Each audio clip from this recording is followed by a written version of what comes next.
नमस्कार, मी P&D hydro testing owner प्रकाश Chavan. Hydro testing का करावी, महत्त्वाचं म्हणजे आज मार्केटमध्ये चाललेलं आहे की डायरेक्टली प्लेट पण मिळतात तुम्हाला आणि काही ऑथराइज सेंटर आहे ते प्रॉपरली काम करून तुम्हाला काम पण करून देतात. जसं आमचं आहे P&D हायड्रो टेस्टिंग आणि खाली एक प्लेट शो केलेली आहे, ज्या प्लेटवर कुठल्याही प्रकारचं नाव किंवा कुठल्याही कंपनीचं ऑथरायझेशन नाही, अशाही प्लेट तुम्हाला मार्केटमध्ये अवेलेबल आहे.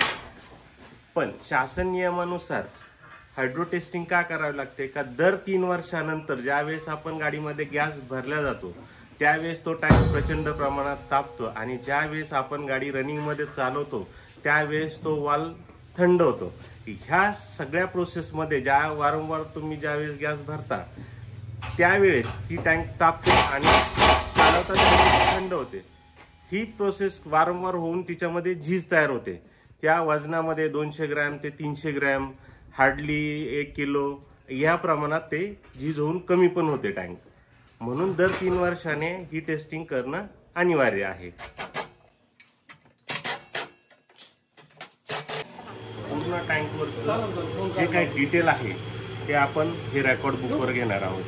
हे 3 वर्षासाठी आम्हाला कंपल्सरी सांभाळावं लागतं.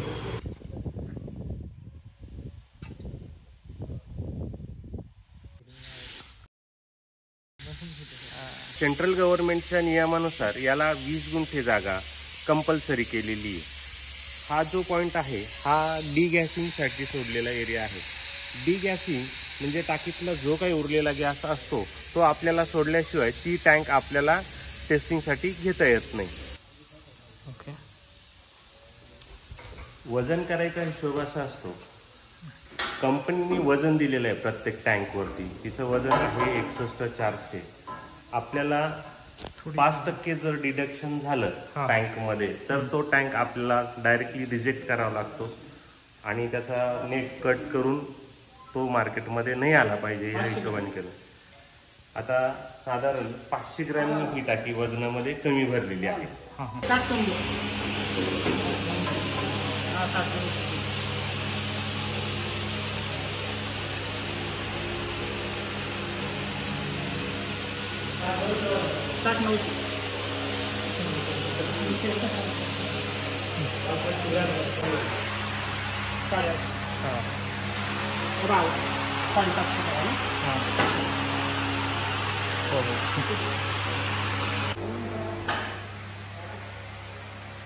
हायड्रो म्हणजे पाणी.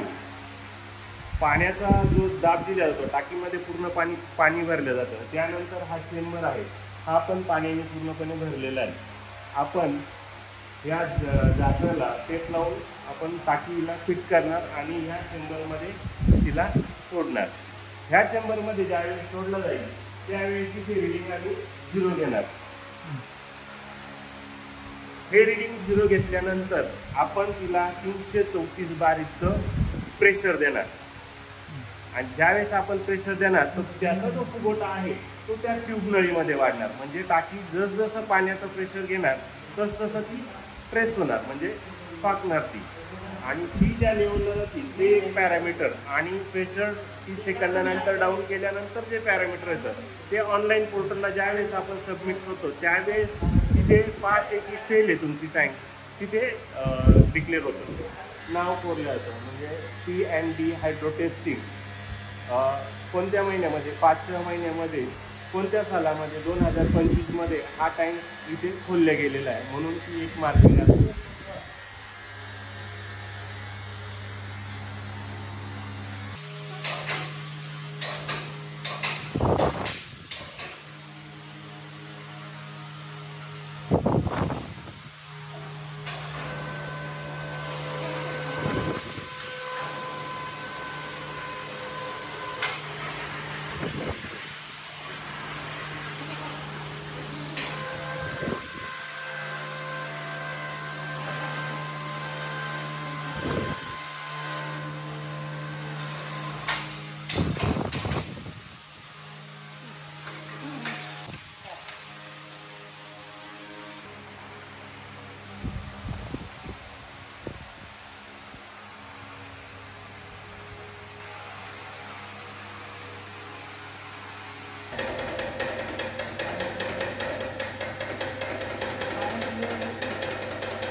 होल्ड करायचं आहे आपल्याला.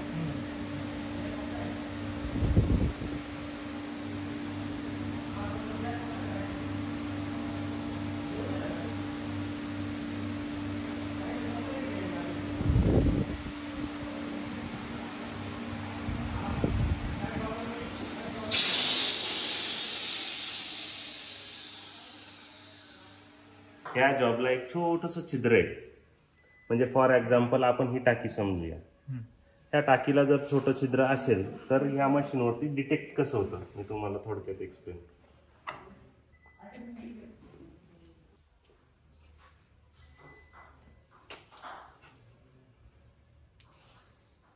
हे बघा,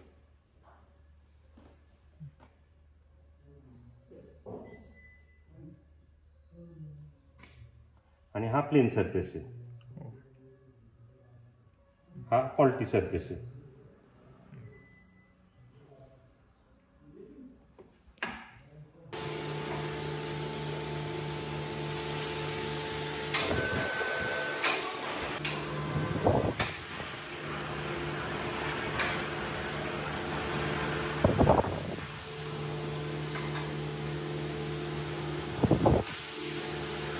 हा जो लेअर आहे 6.7 mm चा हा लेअर आहे.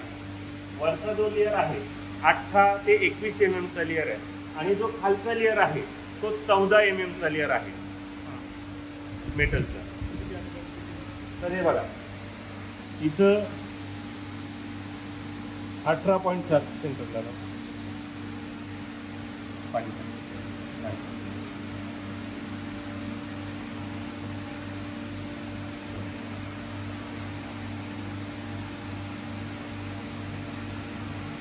एकोणावीस 16 7 7.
तर मित्रांनो, अशी काही प्रोसेस होती आपली हायड्रो टेस्टची.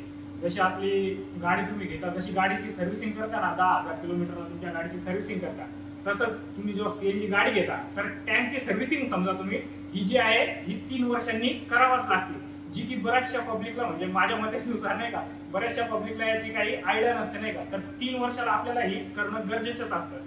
आणि दुसरी गोष्ट अशी का, बाहेर जर तुम्ही जाल ना तर बाहेर तुम्हाला काही जण सांगतात नाही का, 500 700 800 रुपये तुम्हाला ती प्लेट पण लावून देतात. कोणती, जी की आपण हायड्रो टेस्ट करतो त्याची. पण ती 3 वर्षाला तुम्ही एखाद्या ऑथराइज सेंटर बघून ती करणं गरजेचं असतं, जी की आपण आज इथं केलेली आहे, प्रॉपरपणे झालेली आहे आपली टेस्ट. धन्यवाद दादा.